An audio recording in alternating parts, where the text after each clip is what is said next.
This is Your Morning Basket, where we help you bring truth, goodness, and beauty to your homeschool day.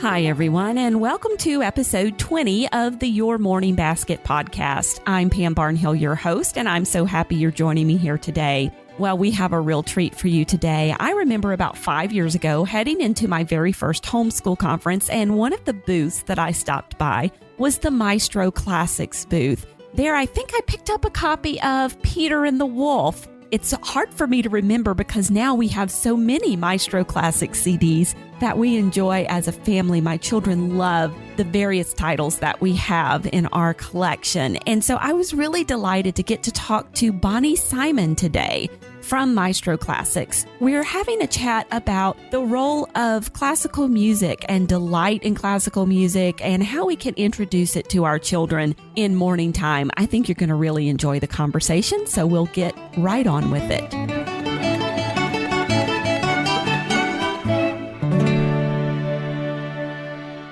Bonnie Simon has a deep love of classical music that started in childhood and has lasted a lifetime. She has degrees in both music and music education and has experience as a teacher, a concert producer, and as an orchestra executive. Bonnie is the former executive director of the Washington Chamber Symphony at the Kennedy Center in Washington, D.C., where alongside her husband, Stephen, she created the Chamber Symphony Concerts for Young People series.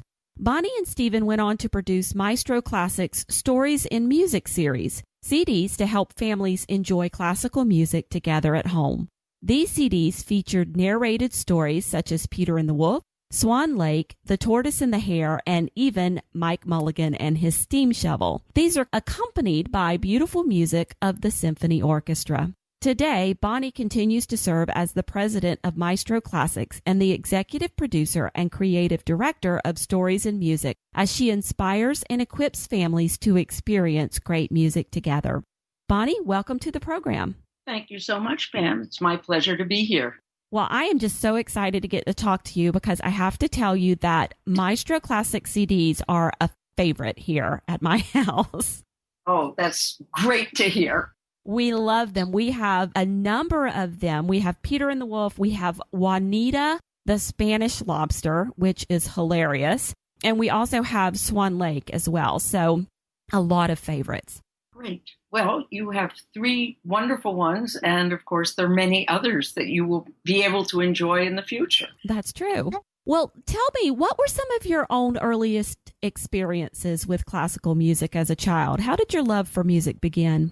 Well, I guess I was very lucky. I remember when people ask me that question, I always remember going to sleep on Thursday nights because on Thursday nights, my parents with friends played string quartets. Mm-hmm. My father was an English professor and my mother was a biologist, but in their early 20s, they took up the violin and the cello. And being somewhat compulsive, they practiced. And so by the time I came along, they were playing Mozart, Haydn, Beethoven string quartets. And on Thursday nights, we would be sent to bed and they would play. So I still hear these quartets and think of those moments, those many, many decades ago, where I was introduced with. But then there were other things that happened in our household. WQXR, which was the New York classical music radio station, had concerts that were broadcast live, and I think they were on Saturday afternoons, and my parents would sit and listen to them. And we were never required to listen, but we were required to be quiet. So there were real concert hall manners, even though it was happening in our living room.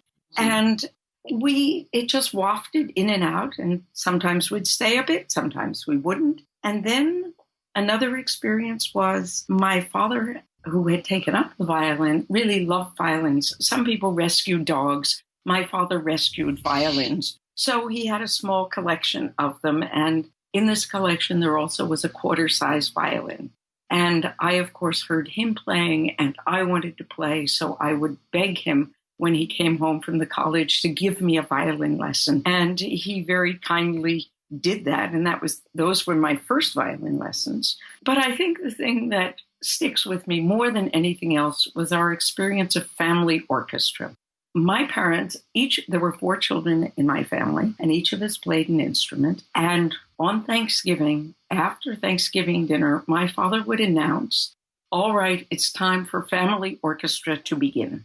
And he pulled out a set of Christmas carol arrangements, and we each sat down and began to play these. And between Thanksgiving and Christmas, every night after dinner, we sat down for, perhaps half an hour, and we practiced or played together these Christmas carols. And then on Christmas Day, when friends and family would stop by, we would play for them. And of course, at times, I guess, we rolled our eyes thinking that, do we have to do this? But we have all sorely missed it in the years that have gone by when we haven't done this sort of thing. It was just a very nice tradition that they started. So I grew up sort of feeling that everybody played an instrument and that this was just part of life. So I was very fortunate that way. Yes, you were.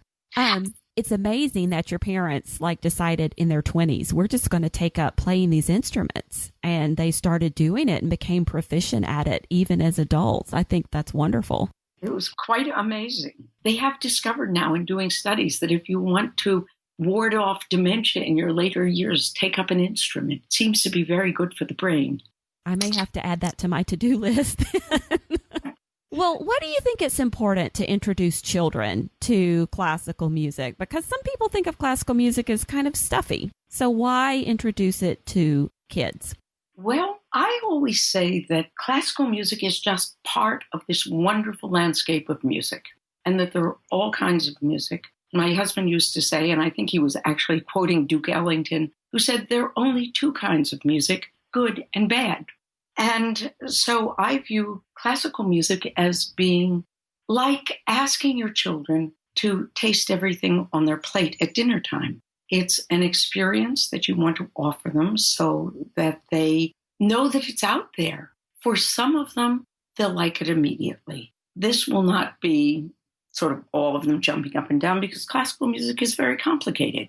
And so I think that you need to be careful in how you introduce it. You need to make sure that you find things that you as a parent like, because probably if you don't like it, your child won't either. And there are a number of ways, if you're not a parent who's had experience with classical music, to go about finding things for your children. So I'll go into that in a minute if you'd like me to. Oh, but I would love it. It's one of those things that you just have to say, I'd like my children to be exposed to this because music is a very important part of life.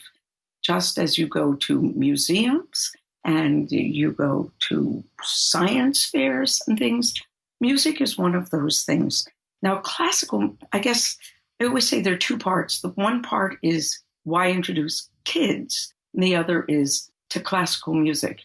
And with children, it's very interesting. At the age of 2 or 3, you have more synapses in your brain than you will ever have at any other time in your life.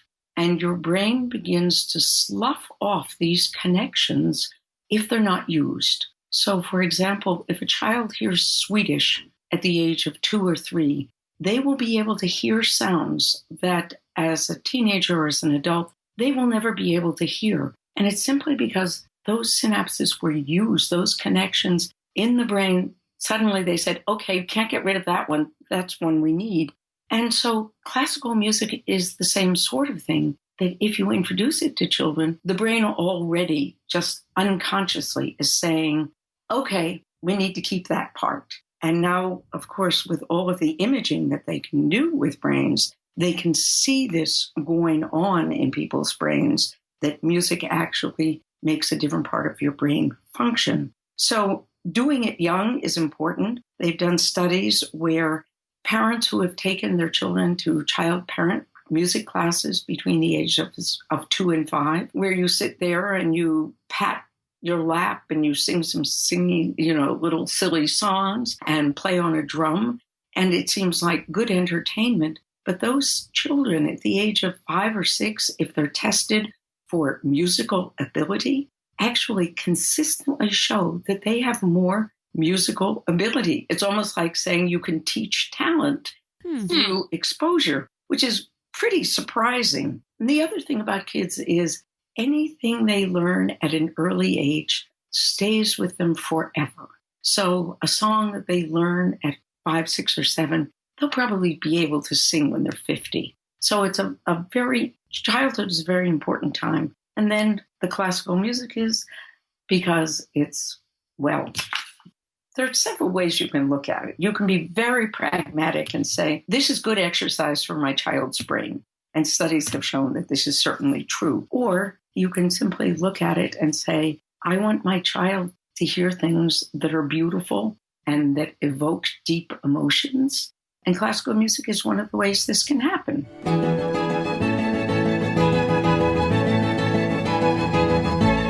It's interesting you were talking about them having the synapses when they're younger and those kind of firing and them having them for the rest of their lives because you expose them at a young age. I've also found, we use some of the Maestro Classics, which are the fun stories and things of that nature. And then also we've just listened to music, and it's something my kids kind of take for granted that we do because we've done it ever since they were very little. So I don't get a lot of pushback or, oh, Mom, I don't like this, or, this is too hard for me. Let's listen to this other stuff on the radio, which they like the things on the radio, but they also just take the classical music as matter of fact, too, because it's what we've always listened to. I think that that's a very good thing, and it's so important, and you're doing the right thing for them. I was very surprised the other day. I have a new puppy, and so we're going to puppy kindergarten. And the dog trainer said, now you should put the dog in the crate 2 hours a day and put on classical music. And I thought, my goodness, he said they find it very calming. And I think a lot of parents have found that a lot of classical music is calming and is nice. And if you play it all the time, and it sounds like you do, and you do it in the kitchen and you put it on in the car, then it's just part of life, which I think is the best way to have it. Well, you mentioned earlier that there are things that parents can do if they don't have a lot of experience themselves with classical music. So what are some tips that you have for the parent who might be feeling a little bit intimidated about this entire process? Well, Pam, it's interesting because my first family concert series that we did at the Kennedy Center, the whole philosophy was we want to educate the parent with the child at the same time. And so you'll notice on every Maestro Classics CDs, there always are tracks that really are geared to helping the parent become what I call the instant expert. So when the conductor talks about the music, he's really telling things to the parent as well as the child so that the parent can go back and say to the child, did you hear that? There was the theme that we heard in the beginning, for example, that the child might not pick up on the first listening on that track. So within Maestro Classics, there certainly is the attempt to make a parent feel comfortable in talking about classical music, but then just for classical music in general. It doesn't sound like a very nice website, but it's a wonderful website. It's called kickassclassical.com. And they have put together 100 of the best loved pieces of classical music. And they have actually been very careful to find very good recordings of each one of these. And if you go through, they have samples on it. So you can listen to a little bit of everything from Beethoven's Fifth to Handel's Water Music to something by Samuel Barber. And they'll give you a 30 or 40-second clip from it. And then if you decide you want to buy that, you can go there. They have an iTunes or an Amazon button you can click, and it takes you right to the website. But I suggest to parents that they go to this site and they just begin to click on things and listen to them. And when they get to something they like that seems to speak to them, then they should spend $1 and buy the track and listen to it. And in fact, I often say if you have teenagers, give them a budget of $1 a week and say, go on this site and find anything that you like. And I guarantee that you will find something. And for some people, it will be something bombastic and loud, like Tchaikovsky's 1812 Overture. Or you may find something like Barber's Adagio, which is overwhelmingly sad and tragic. Or you may find the beginning of Beethoven's Fifth Symphony. Bum, bum, bum, bum, and that may be something where you say, oh, I've heard that before. I wonder what a little more of it sounds like. So as a one-stop shopping, that's one place that I would begin. As far as younger children are concerned, I always say anything with stories is good. So there are, of course, our Maestro Classics stories and music series, but Susan Hammond created Classical Kids, and she was the first person in the late 80s to first want to introduce kids to classical music through stories. And she did a Mr. Bach Comes to Call CD and a Mr. Beethoven Lives Upstairs. And now there are about 10 or 12 of those that are out there, all of which are wonderful and great ways to introduce kids to classical music and parents at the same time. Well, I love the way that you focus on delight. Like the most important thing as your criteria for choosing something to listen to is that you like it. I just love that. That's so important. I remember my husband, the conductor, saying, if you don't feel better when you leave my concert than you did when you walked in, you should have stayed home and taken a nap. And I think that's something that we forget with classical music. It is something to delight in. Now, the delighting isn't always, laughing out loud. It may be just something that's extremely beautiful. But music is entertainment, and classical music was created to be entertainment. So you really need to think about enjoying it. And perhaps if you're not enjoying it, maybe you just haven't found the right piece or the right performance for you at that time. Well, with Maestro Classics, you talk about families making new musical memories together. What do you mean by that, and why is it important?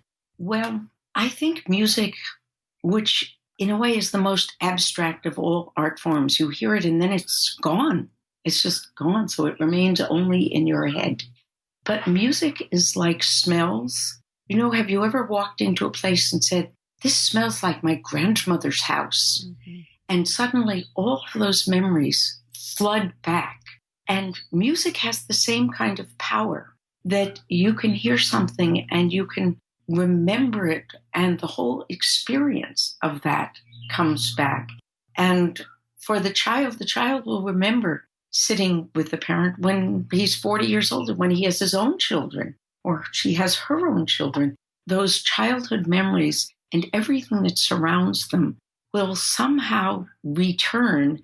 And you as a parent will know that you will still be there. You may not be with us physically, but you will be with that child of yours that you spent that time with, listening together. And of course, family time is important to try to preserve at this point in time, where everybody has multiple TVs and now we have iPads and cell phones. There's a tendency for everyone to go his own way and seek their own entertainment. And I feel that kids often miss a great deal by not sort of, as opposed to going outward, turning back in to have shared memories with family, because it's not just listening together. It will be the other things that happen when you talk about the music, or when you listen again, or when you say, oh yes, I remember the first time I heard that. Weren't we in the car going to Boston, or something like that? So music is a huge part of that shared family culture that you'll have, that you'll remember even as you age and the kids leave home and have their own children. Absolutely, yes.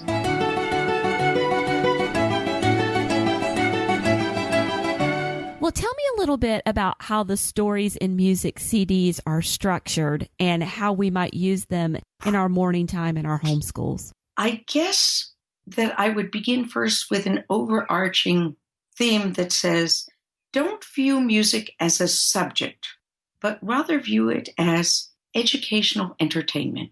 So if you take, for example, the Mike Mulligan CD, you have a story with music. That's something which you should simply listen to with your child. And you may find your child wants to listen to it over and over. I actually had a parent come up to me at a homeschool conference and say, I have to buy another one of these CDs. My son actually listened to it so many times that he wore it out. So that should just be step one.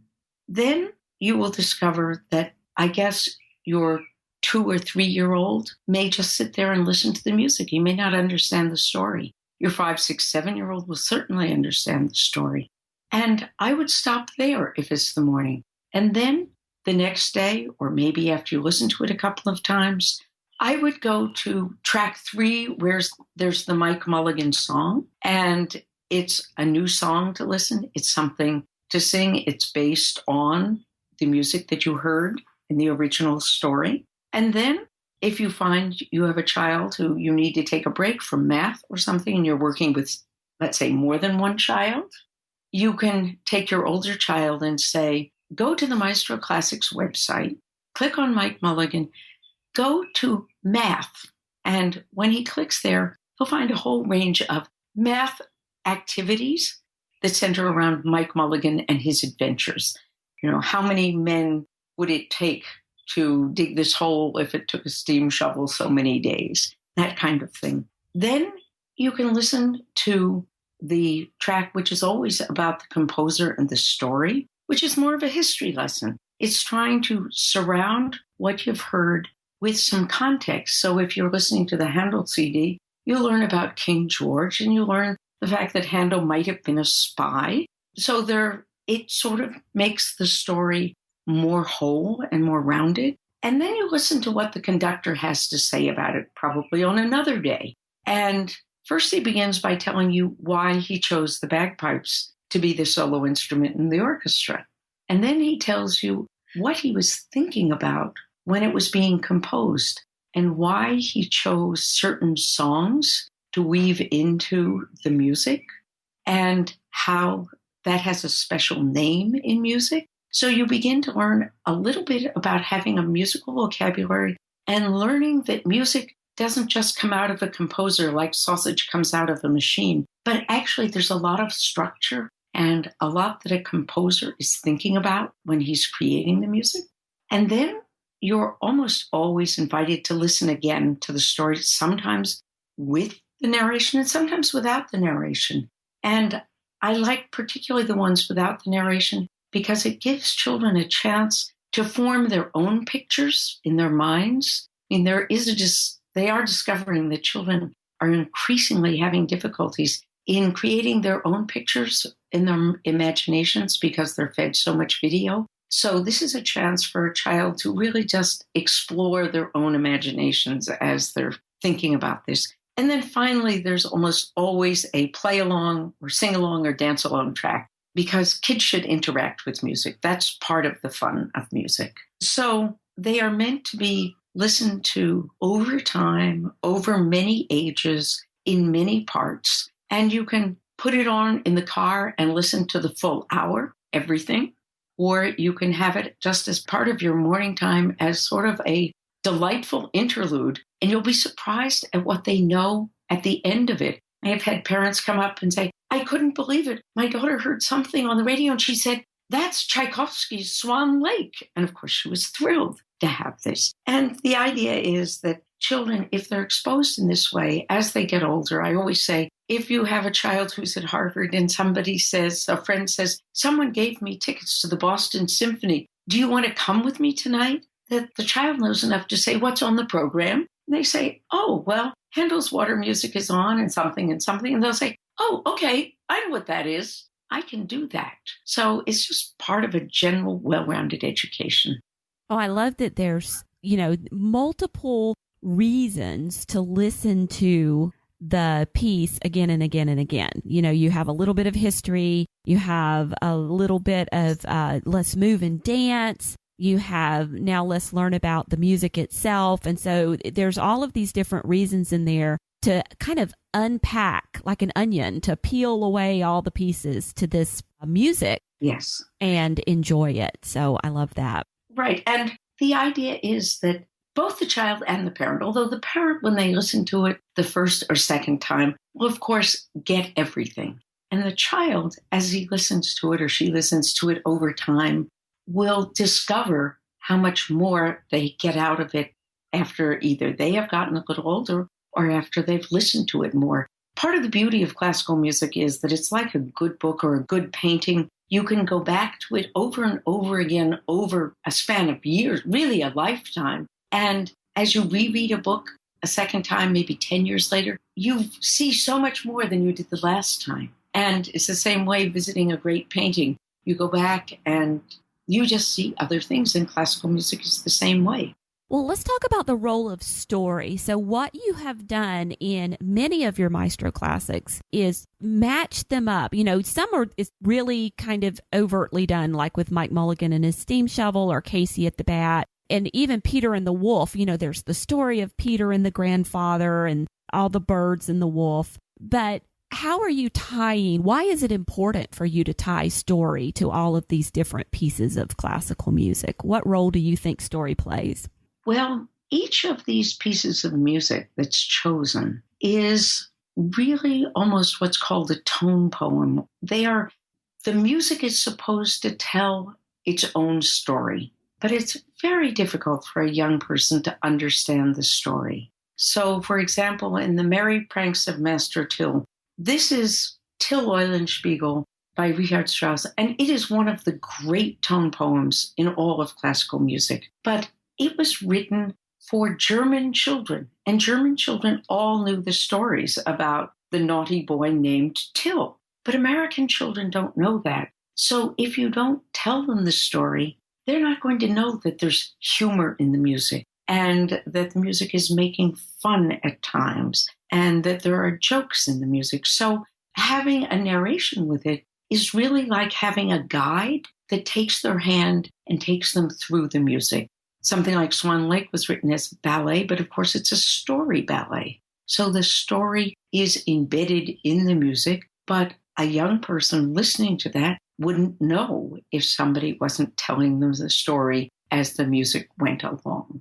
So do you think the story adds to the richness of the music for the kids? Absolutely. Children, everyone loves stories, but particularly children love stories. So this, on the first level, I would think when many children listen to these, maybe it's just the story that they hear the first time through. And maybe it won't be until the second or third time that they listen that they're going to begin to really hear the music. And over time, they will hear more and more of the music. And then in a case like Merry Pranks of Master Till, there is a track that just has the original music without any narration.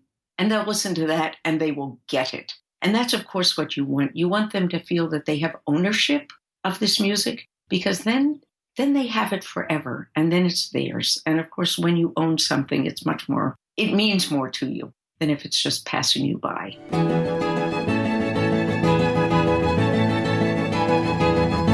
Well, I tell you, the Peter and the Wolf story just absolutely delighted my children, and I still have these. We did it a couple of years ago, and I have these great fond memories of them tiptoeing around the room and being sneaky and being quick and being, you know, the different sounds of the instruments in there were the different characters. And so they were kind of playing those animals based on those sounds. And it's a fun memory. It is a perfect piece. Peter and the Wolf was done in the late 30s by Prokofiev, who decided that this really was the way to introduce children to classical music. And he had children of his own, so he really knew this. And I say no child should grow up without knowing Peter and the Wolf. It is the great classic. So when people come to a homeschool fair and we're standing there in front of a dozen CDs and they say, which should I have? And I say, well, if you can only buy one CD, I would buy Peter and the Wolf, because your child should grow up with it. So I'm delighted to hear that your kids enjoyed it so much. They did. Well, have you ever had the experience of seeing a child respond to or connect with a particular piece of music in a way that you weren't expecting? Oh, yes. I guess the first one was with my own son, Basil, whom I did not allow to watch any TV for his first couple of years. And then some friends said, you're raising a freak. You have to expose him to some things. And they gave me a video, a DVD. I guess it was a VHS tape in those days, of The Red Balloon, which is the great French movie, which has no talking and only video and music. And so he watched that about 200 times. And I thought, okay, enough of this. We have to move on. And so I got him the Nutcracker video. And so he watched that again, hundreds of times, it felt like. And so I thought, enough of this. We're going to finish the ballet craze now, once and for all. I will buy him Swan Lake. For sure, Swan Lake will not appeal to him. He looked at Swan Lake and he thought it was wonderful. And so he listened to that for, hundreds of times and continued to enjoy music. And in fact, he's in the music business now. But the other really funny one was, I guess it was several years ago, and I was sitting next to my younger son, who's in engineering, and he was not the one who got all the music genes like his older brother did. And his father we were at one of Stephen's concerts, and the Barber's Adagio for Strings began to be played. And he could barely sit still in his seat. And he said, Mom, I didn't know that was a piece of classical music. And it was something, he had heard in movies and probably in a video game or something. And suddenly now it was on the stage being performed by his father and his father's orchestra. And it just took on a whole new meaning for him. So you never know where these things will come up. And some kids just hear music and you wouldn't ever expect it, but they're the ones who get up and dance. And some kids are the ones who pick up a drum when they hear a Sousa march, and it's the beautiful little girl who loves ballet lessons, and suddenly that moves her. So you don't know what music will bring out in a child. So we just have to reach for that exposure. That's right. And watch. Well, besides listening to Maestro Classics CDs, what are some other enjoyable ways families can experience classical music together, maybe outside of our morning time? Well, the first concert experience I always suggest is an outdoor concert. And it can be an orchestra concert if you're lucky enough to live near one of the great, like Tanglewood or Saratoga Springs, where major orchestras give orchestra concerts or free concerts in parks, like Central Park, the New York Philharmonic gives concerts, or if it's the town band, the local town band. But outdoor concerts are great places because it's okay to whisper. And if you have a young child, it's okay for them to bounce up and down and perhaps even walk around the picnic blanket with you. So it's a very stress-free environment to listen to music. I think concert hall family concerts are great, but I caution all parents. I say respect the age suggestions when they say 5 and over. You need to understand that orchestra wants to sell every seat it possibly can. And when it says 5, it really does mean 5. And if you bring your extremely bright 3-year-old, they're going to have a tough time probably. And you don't want to do that. You want the experience to be a good one. The other piece of advice that I often give is sometimes you will buy tickets to something and you'll just know your child has had enough at intermission. And you will want to go back for the second half. But you should, at that moment, say, we've had enough for him. And if I leave now, it's going to be a great experience. And if I make this child sit through the second half, they're not going to want to come with me again. So you want greatness in child-sized portions. And you need to respect the fact that children do appreciate greatness, but they can't sit as long as you can. So you definitely want to stop while everything is still good. Yes, that's exactly right, Pam. Well, Bonnie, thank you so much for joining me here today and talking to us about classical music and story and just how we can bring this in to enrich our lives. Could you tell everyone where they can find you online? They can find us at Maestro Classics. I always say, don't be embarrassed. Many people have problems spelling maestro. It's Maestro. So it's maestroclassics.com. And on the website, I encourage you to explore because we have free curriculum guides that link every subject or link every CD to every subject in your curriculum. And we're very careful about testing all of the links and making sure that they are safe so that you can put a child on there and say, explore and enjoy these things, and offers you many activities that you can use if you want to build around the story or the CD that you're listening to. There are also a group of articles there that are interesting for parents who want to know a little more about introducing your child to music. Great. And then the music is available there as well, and it's available on CD, and then it's also available as MP3 downloads as well. That's right. And it's also available on Amazon, should you want to go that quick and easy route. But most of all, Pam, I want to thank you for having me, and thank you for sharing the importance of music with your audience, because I think it's a very joyful thing that we need to spread the word about, and you're being wonderful in doing it. Oh, I agree. Well, thank you. Thank you. And there you have it. Now, the basket bonus for today's episode is Bonnie's quick guide to introducing your children to classical music. On there, you'll find some questions you can ask yourself and some developmentally appropriate activities that you can do with your kids at various ages to start building that love for music that we want to have in our kids, in our homes, in our morning time. So you can find that in the show notes for this episode of the podcast, along with all of the links and resources that Bonnie and I chatted about today, including a link to the Maestro Classics website. And you can find that at edsnapshots.com/YMB20. Now, also in those show notes, you can find instructions for how to leave a rating or review for the Your Morning Basket podcast on iTunes. The ratings and reviews you leave on iTunes help us get word out about the podcast to other listeners. And we really appreciate everyone who has taken the time to do that for us. We'll be back again in a couple of weeks with another great interview, some more information to help you build your morning time. Until then, keep seeking truth, goodness, and beauty in your homeschool day.